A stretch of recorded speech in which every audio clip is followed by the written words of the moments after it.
Hello दोस्तों, recently एक बहुत ही इंपॉर्टेंट न्यूज़ आई है कि आरबीआई ने क्या किया है, स्ट्रिप्स ट्रेडिंग को अलाउ कर दिया स्टेट गवर्नमेंट बॉन्ड्स के लिए। अब सबसे पहले समझते हैं कि स्ट्रिप्स ट्रेडिंग वर्ड है क्या। स्ट्रिप्स का मतलब होता है दोस्तों separate trading of registered interest and principle of security. Strips का मतलब आपको पता ना, स्ट्रिप कर देना, काट देना। तो यही है बेसिकली कि आप इंटरेस्ट और प्रिंसिपल को अलग अलग अमाउंट में जो है उसकी ट्रेडिंग कर सकते हो। इसको बोलते हैं स्ट्रिप्स पार्ट। ठीक है जी। अब ऑब्जेक्टिव क्या है, क्यों ये चीज स्टार्ट की है, ताकि दोस्तों जो हमारी स्टेट की डेप्ट मार्केट है उसमें कहीं ना कहीं इन्वेस्टर फ्लेक्सिबिलिटी बढ़ा सके, लिक्विडिटी बढ़ा सके। इसलिए चीज आरबीआई ने रिसेंटली अलाउ कर दी है। अब स्ट्रिप्स प्लेटफॉर्म सेंट्रल गवर्नमेंट को जो है वो 2010 से जो है सेंट्रल गवर्नमेंट ने स्टार्ट किया है, बट स्टेट्स को अब अलाउ किया गया है। अब इसके लिए एलिजिबिलिटी क्राइटेरिया क्या है दोस्तों। सबसे पहले ये फिक्स्ड कूपन बॉन्ड्स होंगे। फिक्स्ड कूपन बॉन्ड्स का मतलब क्या है, इनका रेट ऑफ इंटरेस्ट फिक्स्ड होगा, इसको बोलते हैं फिक्स्ड कूपन बॉन्ड्स।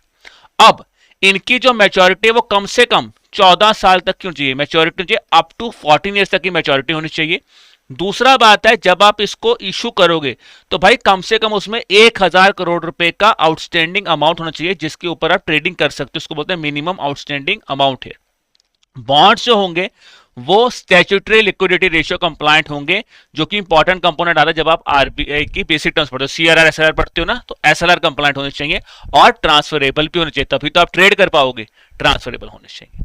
इसके साथ साथ अगर मैं इस मैकेनिज्म को समझाऊं दोस्तों, तो इसमें जैसे मैंने वो शुरू में बताया तो है क्या, आप सेपरेट ट्रेडिंग कर सकते हो, इंटरेस्ट की अलग और प्रिंसिपल की, यानी कि तुम इंटरेस्ट वाला पार्ट अलग से बेच सकते हो, प्रिंसिपल वाला पार्ट अलग से स्टेट बेच सकती है। अब इसके ऊपर कोई ऐसा नहीं है कि जीरो कूपन बॉन्ड, यानी कि ऐसा नहीं कि इसके ऊपर कोई आपको अलग से प्रॉफिट मिलेगा या आप इसके ऊपर अलग से पैसा चार्ज करोगे, ऐसा कुछ नहीं है।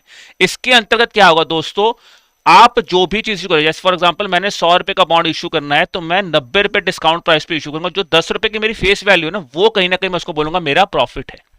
ठीक है, traded at discount and redeemable at face value, ये चीज होगी। अब लेट्स टेक एन एग्जांपल, सरकार को लगा, स्टेट को लगा मेरे पास काफी पैसा और मैं लिक्विडिटी कंट्रोल करना चाहता हूं, तो वो क्या करेगा, सारे के सारे जो भी उसने स्ट्रिप्ड कंपोनेंट्स बेचे थे सबको परचेज कर लेगा, दोबारा उनको मिला के अपना स्टेट बॉन्ड बना लेगा, और अगर चाहता है दोबारा उसको, जब पैसे की जरूरत है दोबारा उसको बेच सकता है। तो ये था दोस्तों about the strips news here.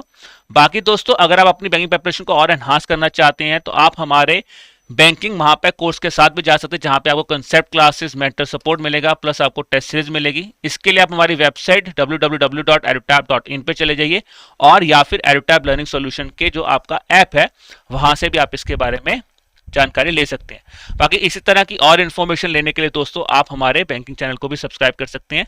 So I wish you all the best for the examination. Bye bye.